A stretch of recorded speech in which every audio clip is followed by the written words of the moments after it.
home, auto, business insurance. So your insurance is lapsed. Your insurance is lapsed. What should we do? First off, it's scary. We don't want you to be scared because some people kind of panic. They like, oh my God. Some people think when their insurance lapse, the first thought that should come to your mind is call the office. Call the office that your insurance is actually currently with.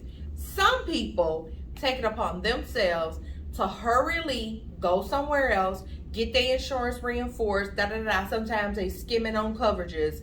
They might not even be eligible. Just all this stuff in a frenzy versus calling your own agency. That's the first thing you want to do. The reason being is that it's always going to be some type of reinstatement period. It's either going to be reinstated. Sometimes you need a statement of no loss. All that means is that you're letting the insurance company know, I didn't have coverage for these 15 days. I've had no losses. I don't need to file any claims. I just want to regain my coverage starting this 15 days later and move forward. We gonna be friends from here on out. I'm gonna sign this line. I'm gonna pay my little fare. And we gonna move forward. We gonna be all good. I swear this ain't gonna happen until next year. I swear this is not gonna happen again. So that's one thing. We can do a reinstatement. Sometimes they do a reinstatement with no loss. Sometimes they do a reinstatement with a lapse. What reinstatement with a lapse means is that you don't have continuous coverage, but your carrier is willing to take you back. So sometimes they charge you a little more. They might, right? They might charge a little more. You know, sometimes you got to go back with your homeowners having it for one consecutive year or having it for a consecutive 6 months. That consistency of insurance, especially with one carrier, is really impactful to the client. So that's something you want to always try to retain. But obviously, if you lapse, you never know. You might get it, you might not get it. The second thing is different with auto and homeowners. Sometimes your homeowners, they really, really bend, especially if it's related to your lender is the reason for your lapse. That is very common. I took 2 calls like that today.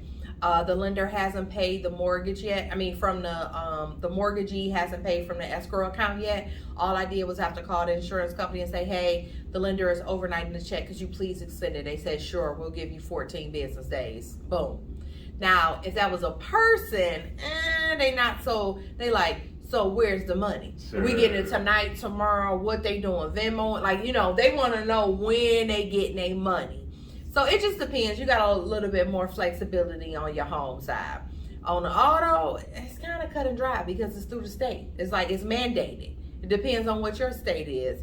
Here, you normally can reinstate within 30 days, but the carrier themselves you're with, they just might have a policy. Like if you've already been late 3 times or you already went into pending cancellation 3, they like, no, thank you. You don't fit their ideal client, and they put that in their guidelines. It's already there. It's not a surprise. It's a surprise to you, but it's not a surprise. If you read the documents, it's already there. So we try to walk you through that. Make sure the most thing we try to do is put confidence back in you that we can get your coverage. We can regain you coverage. You might be with your same carrier, but you might not be.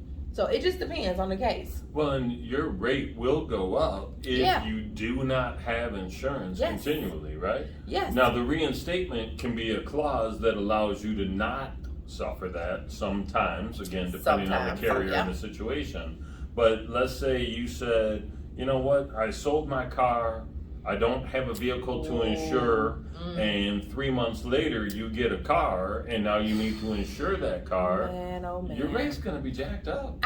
We literally try to talk people out of this exact scenario. We try to get them a name non-own policy, meaning that you don't own a vehicle, but you want to not have that lapse of coverage when and if you should get some.